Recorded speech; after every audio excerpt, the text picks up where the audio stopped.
night, but let's see. Personally, I don't think I have any updates. I know last week we talked about Basetools. I know Joey's done some work there, so I don't know if he wants to provide any updates. But otherwise, I don't have any updates, so I'm looking for opens tonight. The only thing I have with Basetools that I wanted to bring up is that I do have the a PRN for the integration tests. It's not quite done, but the big thing is if anyone knows of any additional tools that use some of this Basetools code other than just the build process, to let me know so that I can add them in as a part of the integration test, so that we can have some checks there to make sure we're not breaking, secondary tools that use Basetools. So if you could spread that around and then just have them or anyone comment on the pull request, and I can get those types of integration tests added also. Okay, thanks, Joey. I think the two areas I know of is the obvious one, which is the builds in the EDK2 repo, the DSC FDF files that we run there for either package builds or for the OVMF platform builds. And the second category are the platforms and EDK2 platforms, and I think Michael Kubaki would share with you, as he has shared in this forum before, that there are some that are being maintained well at this point in time. There's others that are sitting there that are stale, that may not even build correctly because they haven't been tried in a while. So I think the focus should be on EDK2 first, and then maybe as a stretch, pick a few of the well-maintained EDK2 platforms builds. Okay, that shouldn't be a problem. For the EDK2 side, I already have CI, or I guess integration tests for OVMF package, ARMvert package, and emulator package. Those are just running builds for IA32 and x64 along with debug and release. So the combination of those for all three of those platform or packages that have DSCs. So that's already done and good to go. But I will look at the platforms repo. I don't know that repo very well, so if you happen to know which packages are well maintained, I can add a few of those into the integration tests too, and that shouldn't be too difficult. Okay. And as far as even coverage on the EDK2 repo, the package builds under a Linux GCC agent, supports a wider variety of CPU architectures there as well. Yes. So I do. I may be missing what you mean by that. Oh, yes. So I do build on GCC5 Linux, but I do not check like Arch. So I'll add a couple of those in also. I didn't think to do that. Yeah, you should be able to get coverage on ARM, ARC64, and RISC 564, and there's the long soon that's coming in as well. I don't know where that's going to come in imminently. The reviews, I think, are on either completed and it just hasn't been merged yet, or it's waiting on only like 1 or 2 reviews. Okay, that sounds good. I'll keep an eye out for that, but at bare minimum, I can add some of the additional GCC5 architectures, or however you want to say that. And the other thing to note is, if you look at the mailing list, Bob Feng put out an email about our CI failure that occurred over the summer and on the cusp of the release in August, with the Basetools change that broke us, that we had to revert back, which is really where this request for additional CI, as a real use case why we need the additional CI. Please look at his proposal for not only addressing that specific Basetools issue, but I think he has comments about what's needed in CI as well. So if what you're doing is different than what he is proposing, then let's follow up on that conversation and make sure that the community is all on the same page. Okay, sounds good. Thanks, Mike. Or Michael.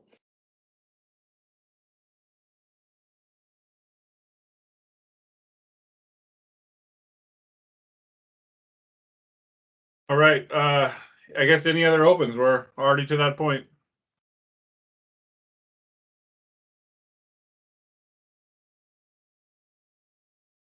Mine's quick. Tomorrow's the last day for RFC feedback on code QL. So it's been mentioned on the mailing list, but if anyone's interested in providing feedback, please do so by tomorrow. Is there any negative feedback so far? Because I'm excited to see that go forward. No, there hasn't been any negative feedback yet. Sweet. I Yeah, think just go a few clarifying questions, right, Michael? yeah, there were a few clarifying questions. I think they were like the common things that people worry about with stuff like this, how to deal with false positives and you know, how will this impact the general development flow and those kind of questions. But I think in general, we have the plan in the RFC for that kind of stuff. So there were no changes made there.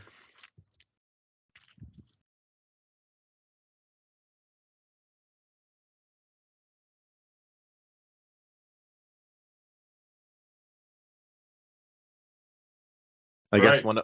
one other Okay. thing is, Mike, and I had the adding missing ci.yaml file patch series out. I might need a little bit of assistance with maintainers on responding to those. Embedded package went in, but Intel FSP2 package, FSP2 wrapper package, and signed capsule package, I think was the other one.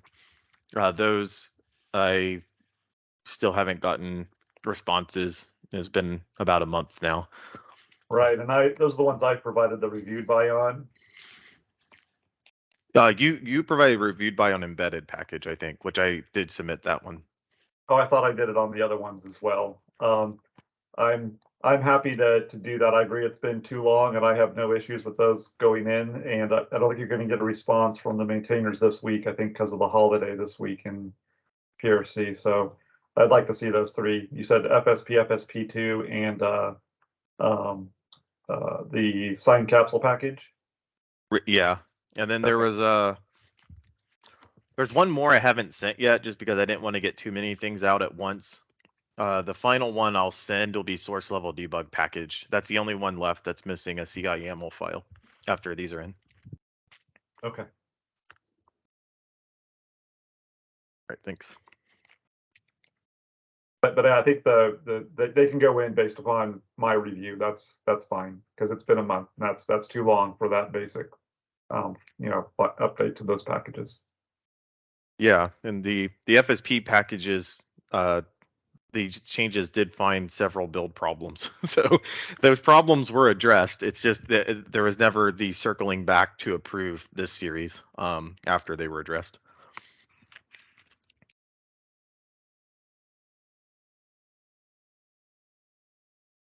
All right. Anyone else have any opens for today?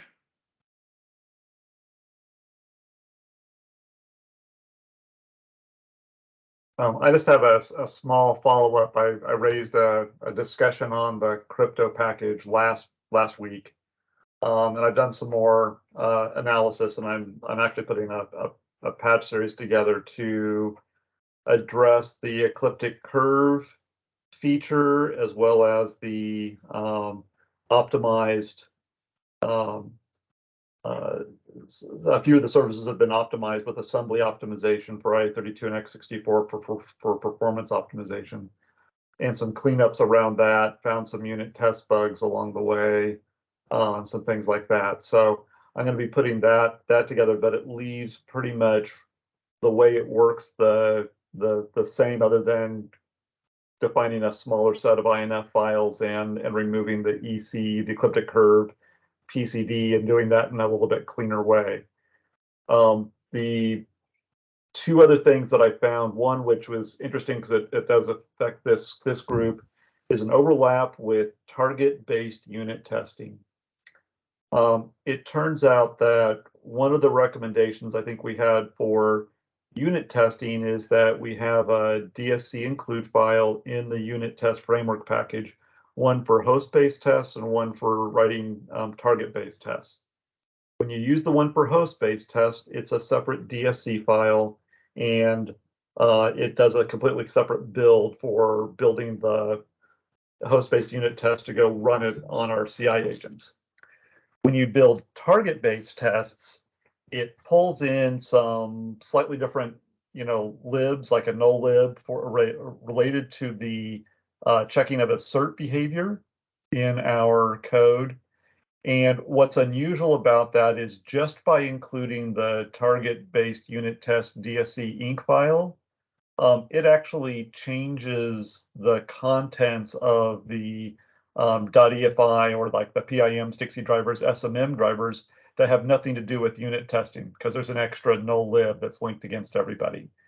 So that contamination really into our production images of a set jump, long jump, and this assert checker are kind of leaking into our production builds.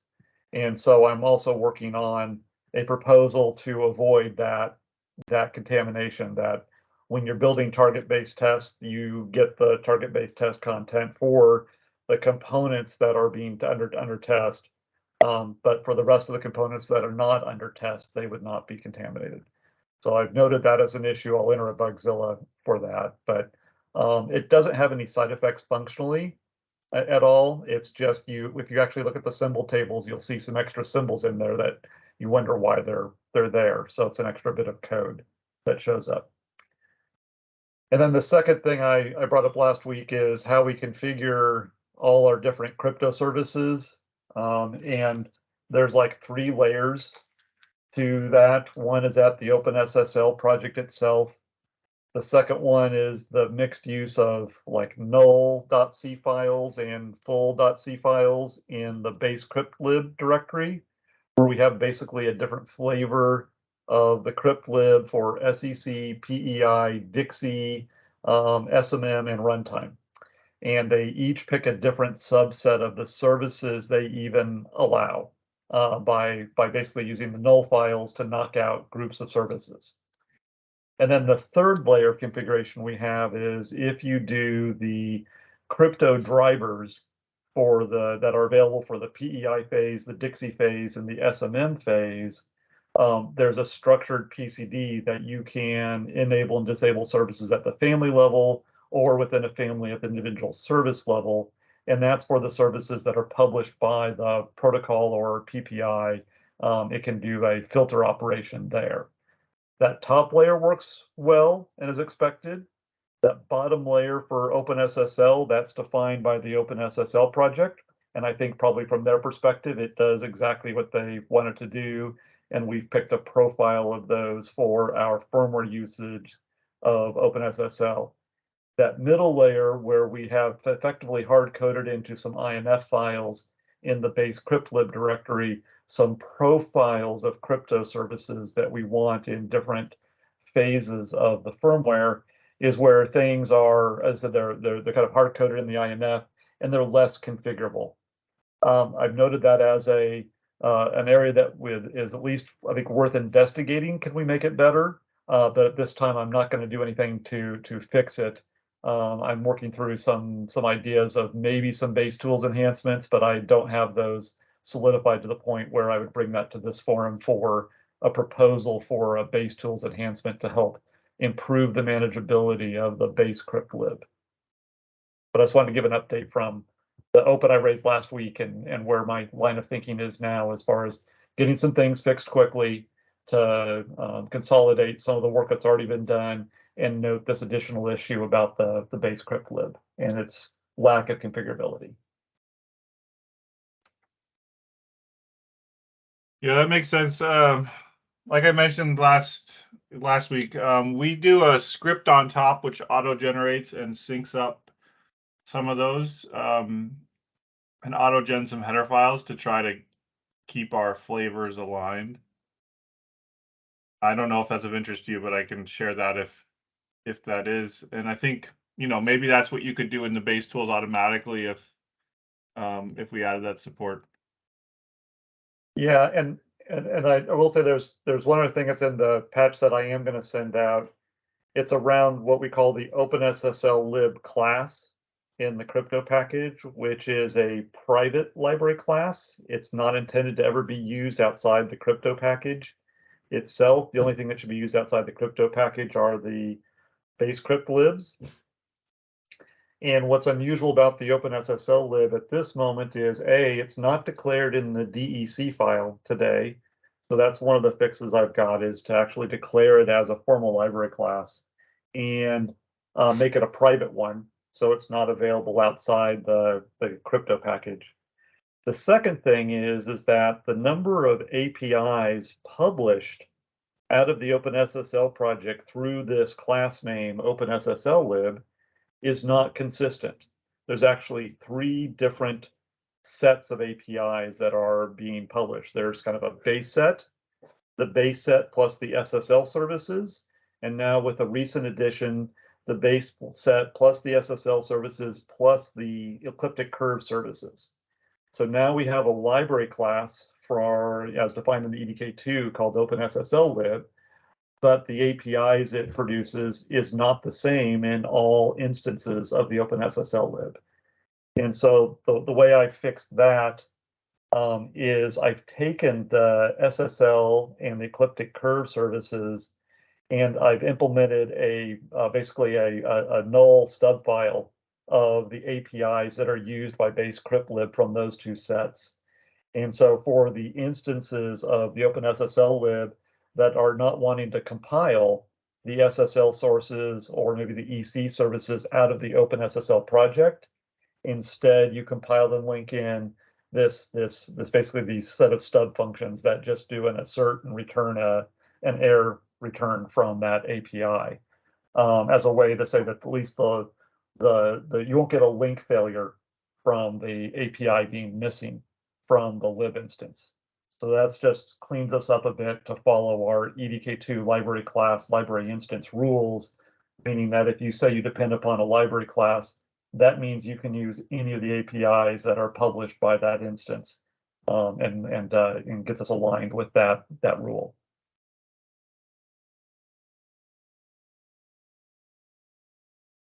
And I don't know if that helps. I don't know if that helps any of your use cases that you've run into, Sean, where there's been some variations on that. Well, I remember a conversation a couple of years ago where we wanted linker failures when you depended upon a crypto function that was turned off, right? And the desire at that time was, don't just assert and return. We'd like to break the build if possible, because you're broken. Yep. So I guess, do you think you're undoing some of that work, or no? Because I think we were doing that at the protocol PPI scope, right? Was where we were wanting to have that fail that way, and I think that was implemented, right? So that if you use the library on top of the protocol PPI, it won't link. It will fail somehow at build time. I think it's the base crypt lib, yeah. Okay. That's the one that needed to essentially undefined functions that were not fulfilled by the protocol instance of choice. Yeah. No, I agree with the value in the ability to break the build if you have code that, or really the module above base crypt lib, calling a service that's not going to actually respond, as being present in the implementation that you have running right then. So let me double check that capability, Sean, and see where that one's at. Okay.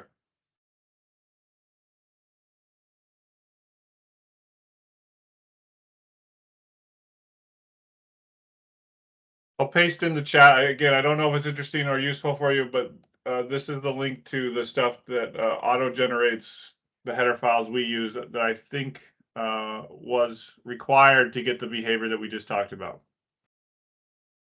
Okay, thanks, Sean. Yep. All right. Anything else?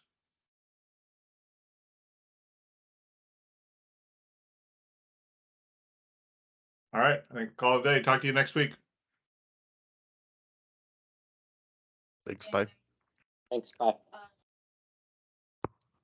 Thank you.